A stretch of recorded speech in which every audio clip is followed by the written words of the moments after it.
Hello everyone, welcome to my channel Pinki's cooking style. তো আমি আজকে আরেকটি নতুন রেসিপি নিয়ে চলেছি, যেটি হচ্ছে ভেজ চাউমিন। এত সহজ পদ্ধতি এবং এত টেস্টি হবে যে আপনাদের খুব ভালো লাগবে। এর আগে হয়তো এরকম করে কখনোই খাননি। তাহলে চলুন ঝটপট করে রেসিপিটি দেখে নেওয়া যাক এবং চাউমিন করতে আমাদের কী কী লাগছে সেগুলো একবার দেখে নিই। তো প্রথমে এখানে আমি বাঁধাকপি নিয়ে নিচ্ছি। বাঁধাকপিটাকে এভাবে কেটে নেব, আর হাফেরও হাফ আমি এখানে দেবো।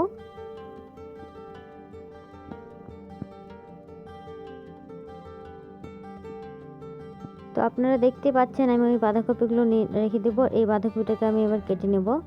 বাঁধাকপিটা অবশ্যই একটু মোটা করে কাটবেন, যেন আমাদের বাঁধাকপিটা খুব বেশি গলে না যায়। সেই জন্য ঠিক আমি যেরকম করে কাটছি সেই রকমভাবেই।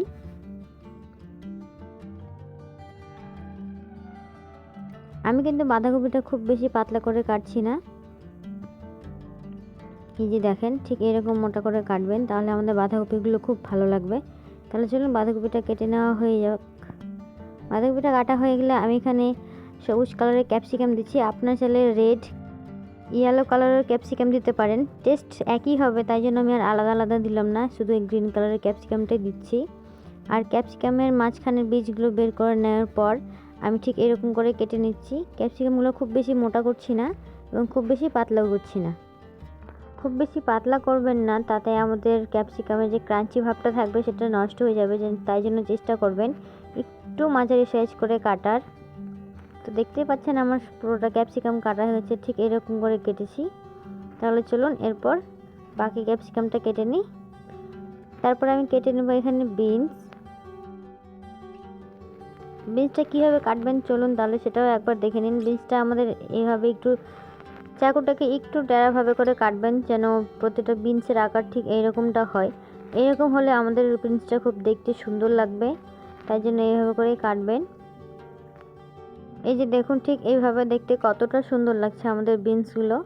তাহলে চলুন এরপরে গাজর কেটে নিই। আমি এখানে একটা গাজর নিয়েছি, আর এইভাবে 2 পিস করে নেওয়ার পর আমি এটাকে সাইড থেকে পাতলা পাতলা করে কেটে নেব। গাজরটা একটু শক্ত হয়, তাই জন্য খুব সাবধানেই কাটবেন। তারপরে গাজরটাকে এইভাবে করে কেটে নেবেন। গাজরটাও চেষ্টা করবেন খুব বেশি মোটাও না, খুব বেশি পাতলা না, ঠিক এইভাবে করে কাটবেন। তাহলে চলুন আমাদের আর কি কী লাগছে সেটা এবার কেটে নিই। আমাদের এখানে লাগছে কাঁচা পেঁয়াজ। তো পেঁয়াজটাকে আমি এইভাবে করে কেটে নিচ্ছি লম্বা লম্বা করে।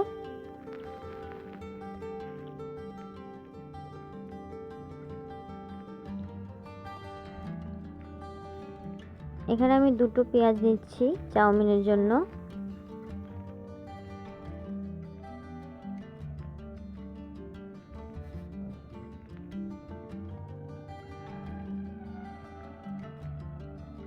আর আমি এইভাবে করে পেঁয়াজগুলো ছাড়িয়ে নিচ্ছি যেন খুব ভালোভাবে ভাজা হয়।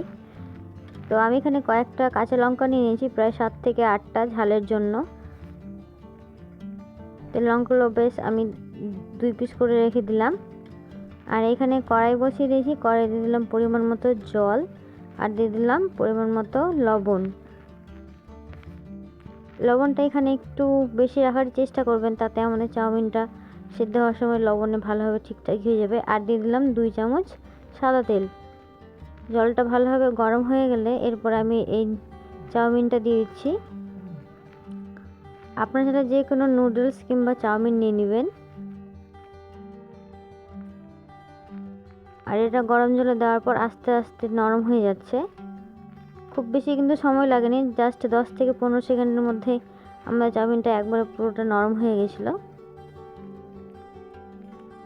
আর এই চাউমিনটা ঠিক দোকানে যেরকম চাউমিন পাওয়া যায় ঠিক সেরকমই চাউমিন।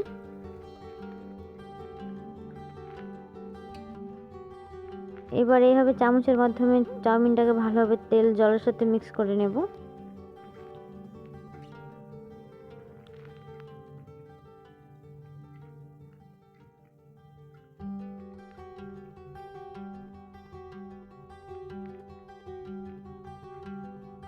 খুব ভালোভাবে এটাকে ফুটতে দেব। এখানে কিন্তু কোনো মতে গ্যাস লো করবেন না, হাই ফ্লেমে এটাকে একটু সেদ্ধ করে নেব। আর সেই সঙ্গে আমি এখানে দিলাম 1 চামচ ভিনিগার। এবার আপনাদেরকে বলি যে চাউমিনটা সেদ্ধ হয়েছে কিনা আপনারা কিভাবে বুঝবেন। তো আমাদের চাউমিন প্রায় অনেকটা হয়ে গেছে, আমার এখানে আরেকটু জল লাগতো তাই জল দিয়ে দিলাম। এতে আমাদের চাউমিনটা ঠান্ডাও হয়ে যাবে আর একে অপরের সাথে গায়েও লাগবে না। এবার দেখায় চাউমিনটা ঠিকঠাক সেদ্ধ হয়েছে কিনা। তো এভাবে একটা চাউমিন নেবেন আর 2 হাত দিয়ে হালকা করে টেনে দেখবেন যে হালকা একটু টেনে ছিঁড়ে যাচ্ছে কিনা। তো আমাদের চাউমিন একদম ভালোভাবে পারফেক্টভাবে সিদ্ধ হয়ে গেছে। তো এবার আমি একটা থালায় তুলে নেব। তো আমি এখানে থালাতে আগে থেকে তেল মাখিয়ে রেখেছিলাম যেন চাউমিনগুলো আমাদের তল থেকে না সেটে যায়। আর সব চাউমিন দেওয়া হয়ে গেলে ওপর থেকে অল্প সাদা তেল দিয়ে একটু ভালোভাবে মিক্স করে নেব। ওইদিকে আমাদের ভেজেছিলো ভাজতে হবে, চাউমিনটা ঠান্ডা হয়ে যাবে। এদিকে তেল দেওয়ার কারণে চাউমিনগুলো কিন্তু একে অপরের সাথে লাগবে না, সব আলাদা আলাদাই থাকবে। তো এখানে আমি বসিয়ে দিয়েছি কড়াই, আর কড়াইয়ে কাঁচা লঙ্কাটা দেওয়ার পর আমি এখানে 7-8টা রসুন কুচি করে দিয়ে দিয়েছিলাম আর সঙ্গে দিয়ে দিয়েছিলাম পেঁয়াজ। জাস্ট কয়েক সেকেন্ড নাড়াচাড়া করার পরে আমি গাজরটা দিচ্ছি। তো পেঁয়াজ রসুনটা দেওয়ার সময় আমার ক্যামেরাটা ফিউজ হয়ে গেছিলো, আমার অন করা ছিল না, তাই জন্য আমি আর ক্যাপচার করতে পারিনি। তো এখানে আমি দিয়ে দিলাম 1/2 চামচ লবণ। গাজরটা আপনারা অবশ্যই প্রথমে দেবেন, আর সবজির থেকে গাজরটা যেহেতু একটু বেশি হার্ড তাই এটাকে জাস্ট 2 মিনিট ভেজে নেব। প্রথমেই 2 মিনিট ভাজা হয়ে গেছে, এরপরে দিয়ে দেবো কেটে রাখা বিনসগুলো।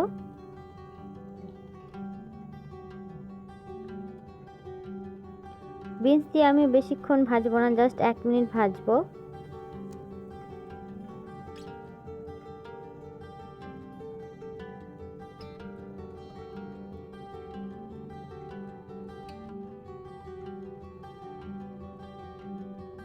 তো আমার বিনসগুলো ভাজা হয়ে গেছে প্রায় 1 মিনিট। এখানে দিয়ে দিলাম কেটে রাখা ক্যাপসিকামগুলো। সবজিগুলো খুব বেশি ভাজবেন না, না হলে এটাতে ক্রাঞ্চি ভাবটা থাকবে না আর ঠিক দোকানের মতো টেস্টও আসবে না, তাই জন্য খুব বেশি ভাজবেন না সবজিগুলোকে। ক্যাপসিকাম দেওয়ার সাথে সাথে এখানে আমি দিয়ে দিলাম কেটে রাখা বাঁধাকপিগুলো। আমি এখানে কোনো রকম হলুদ ব্যবহার করিনি। বাঁধাকপি দেওয়া হয়ে গেলে এটাকে আমি খুব ভালোভাবে মিশিয়ে নেব আর এটাকে আরও 1 থেকে 2 মিনিট ভেজে নেব।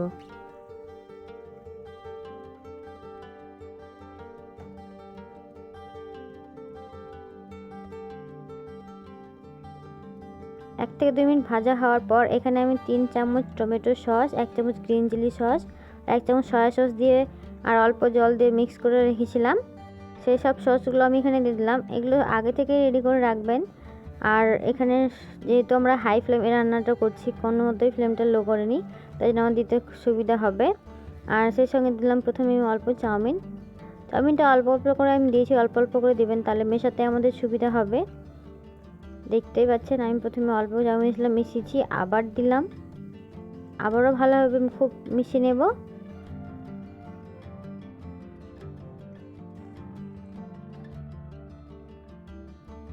এবারে বাকি নুডলসটা দিয়ে দেবো। তারপর হাই ফ্লেমে এটাকে 1 থেকে 2 মিনিট খুব ভালোভাবে ভেজে নেব।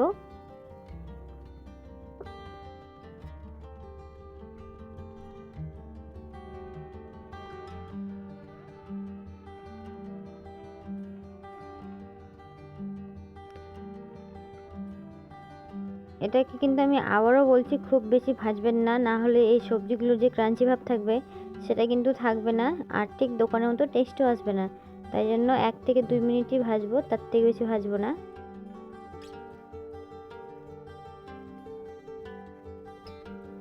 এই যে দেখেন চাউমিন আমার একবারে রেডি, ভেজ চাউমিন আমাদের একবারে রেডি। তাহলে চলুন এবার পরিবেশন করে নেওয়া যাক। তাহলে দেখতে পাচ্ছেন কত সহজে আমাদের ভেজ চাউমিনটি তৈরি হয়ে গেল এবং এর স্বাদ দুর্দান্ত হয়। আপনারা অবশ্যই একবার ট্রাই করবেন, ট্রাই করে কিন্তু অবশ্যই কমেন্ট করে জানাবেন যে আপনাদের ভেজ চাউমিনের রেসিপিটি কেমন লাগলো। ভিডিওটি ভালো লাগলে please like, comment, share and subscribe my channel. পাশের বেল আইকনটি অবশ্যই প্রেস করবেন, এতে পরের ভিডিও নোটিফিকেশান আপনারা সর্বপ্রথমেই পেয়ে যাবেন। আজকের মতো এখানেই শেষ। ভালো থাকবেন, সুস্থ থাকবেন, দেখা হচ্ছে পরের রেসিপি নিয়ে।